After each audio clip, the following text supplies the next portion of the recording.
Teman-teman sekalian, apa lawan kata daripada penjajahan? Yaitu adalah pembebasan atau kemerdekaan. Dan apa lawan daripada penjajah? Lawannya adalah pejuang. Artinya, kalau kita berbicara tentang penjajahan, pasti ada pelakunya, yaitu adalah penjajah. Dan ketika ada penjajah, berarti pasti ada orang yang melawan penjajahan itu, yaitu adalah para pejuang. Kalau kita aplikasikan ini pada kasus yang ada di Palestina, maka banyak orang yang salah paham akibat ketika mereka tidak memahami kondisi yang ada di Palestina itu seperti apa.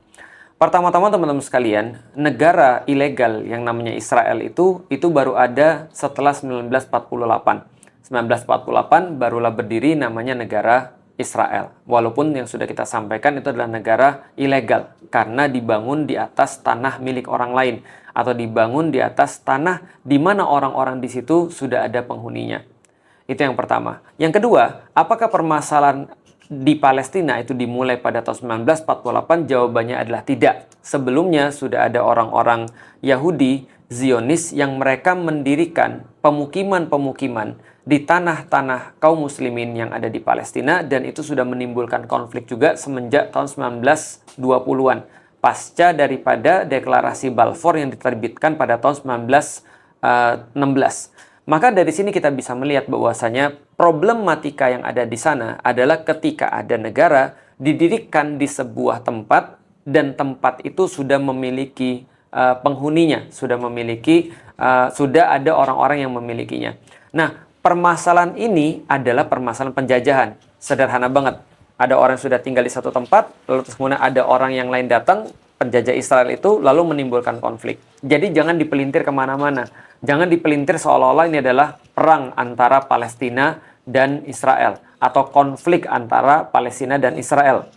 Atau apapun juga. Bukan soal Hamas karena Hamas belum ada pada saat itu. Bukan soal Fatah karena Fatah belum ada pada saat itu. Bukan soal apapun, tapi ini soal pencaplokan satu wilayah yang diamini dan dilegalisasi oleh kolonialis seperti Inggris, Amerika lewat PBB. Ini yang pertama.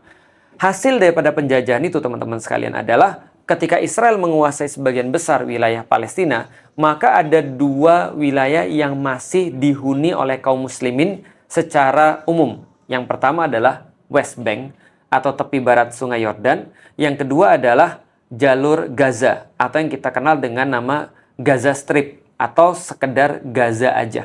Dua tempat ini adalah tempat yang berbeda. Di daerah West Bank itu sebenarnya mereka sudah ikut terjajah juga. Walaupun dikasih nama dengan otoritas Palestina. Jadi seolah-olah ada pemerintahannya namanya otoritas Palestina. Tapi otoritas Palestina ini bukan negara. Tidak diakui juga oleh PBB. Dan tidak dianggap juga oleh Israel. Setiap apapun yang mereka lakukan harus dalam tanda kutip izin daripada Israel. Barang masuk atas izin, mata uang pakai mata uang Israel, keamanan mereka tidak boleh punya, tentara apalagi. Semuanya diatur oleh Israel. Maka wajar sampai sekarang teman-teman, kalau teman-teman bisa lihat di berita, kita akan melihat banyak sekali kejahatan-kejahatan atau kezoliman-kezoliman yang terjadi di sana. Tiba-tiba orang bisa diusir dari rumahnya, orang diambil dari rumahnya, ditangkap lalu dimasukkan dalam penjara, dibunuh itu merupakan sesuatu yang biasa, disiksa, tanah-tanahnya diambil, pohon zaitunnya dipotongin dan dibakarin dan seterusnya. Itu semua biasa terjadi di daerah West Bank. Atau seolah-olah mereka punya pemerintahan, tapi sebenarnya semuanya dijalankan oleh Israel. Gampangnya kaum muslimin udah kalah di situ. Tapi di jalur Gaza masih melawan. Ada pejuang-pejuang yang ada di Gaza. Mereka masih melawan, ingin membebaskan diri daripada penjajahan. Para pejuang-pejuang ini menginginkan pembebasan. Bagaimana caranya agar mereka bisa menentukan nasib mereka sendiri. Dan ini yang terjadi di Gaza. Maka dari point of view ini, semua orang sudah bisa melihat bahwasanya apapun yang terjadi, termasuk pada tanggal 7 Oktober itu adalah reaksi daripada perlawanan terhadap penjajahan. Sesederhana itu, tempat mereka mau diambil, mereka lalu kemudian melawan. Artinya dari titik ini aja kita sudah tahu bahwasanya Israel itu dari dulu memang bermasalah dengan Gaza karena orang-orang di sana masih melawan terhadap penjajahan yang dia lakukan. Tidak bermasalah di daerah West Bank karena di daerah West Bank sudah mereka kuasai. Nah, terus-menerus berlangsung terus kemudian hal ini. Sampai akhirnya Gaza diboikot sejak tahun, kalau nggak salah 2007 atau 2008. Setelah diboikot, lantas kemudian mereka tetap melawan. dan saat ini ingin dihentikan perlawanannya, ingin disudahi perlawanannya. Dan Israel nggak pernah bisa untuk menghentikan perlawanan yang ada di Gaza. Karena itulah, menurut keyakinan aku, bahwasanya Trump membantu Israel untuk menyelesaikan permasalahan Gaza ini. Dengan cara apa? Buat BOP, Board of Peace. Peace-nya buat siapa? Jelas peace-nya buat penjajah. Karena kita tahu Amerika dan Israel itu satu. Amerika bantu Israel banyak banget. Mereka punya perjanjian-perjanjian khusus. Lalu terus membuat aliansi di antara mereka. Amerika wajib membantu Israel kalau ada serangan terhadap Israel. Amerika wajib membantu Israel dalam bentuk uang ataupun dalam bentuk senjata. Dan teman-teman bisa cek semua yang aku sampaikan itu cuma sekedar di bawah permukaan. Cuma di atas permukaan. Kalau di bawah permukaannya jauh lebih banyak daripada yang kita tahu. Misalnya contoh, Israel itu disuplai bom oleh Amerika, disuplai teknologi oleh Amerika, disuplai segala macam jenis senjata pemusnah massal daripada Amerika, dan itu semua dipakai untuk membunuhi. Dan secara live stream kita saksikan kemarin selama 2 tahun sampai sekarang berlangsung di daerah Gaza. Artinya Board of Peace ketika terus kemudian dibuat oleh Trump, kita harus sas juga. Kenapa? Karena Amerika dan Israel adalah satu entitas sebenarnya. Mereka satu aliansi, nggak bisa dipisahkan satu sama lain. Dan itu semua terlihat jelas karena Trump melibatkan banget Israel di dalam Board of Peace. Dan Israel tidak sama sekali menginginkan kemerdekaan ataupun kedamaian buat Palestina. Jadi Board of Peace ini sebenarnya adalah menurutku omong kosong banget. Nah, kalau gitu kita bisa lihat, ketika Israel misalnya pun berhasil untuk menginvasi Gaza, lalu terus berhasil terus kemudian untuk melucuti dan juga menghilangkan perlawanan daripada para pejuang, ya hasilnya mereka akan ngatur Gaza seperti West Bank. Nah, ini yang terjadi ketika mereka nggak mampu dengan militer. Ini yang dilakukan secara perundingan atau perjanjian di Board of Peace. Maka kita nggak pernah melihat orang-orang Gaza dilibatkan di Board of Peace. Andai pun sekarang katanya ada otoritas Palestina yang ada di West Bank itu membentuk kantor penghubung untuk berkoordinasi, yaitu bukan orang Gaza. Itu adalah orang-orang yang ada di West Bank yang sudah memang terjajah dari dulu.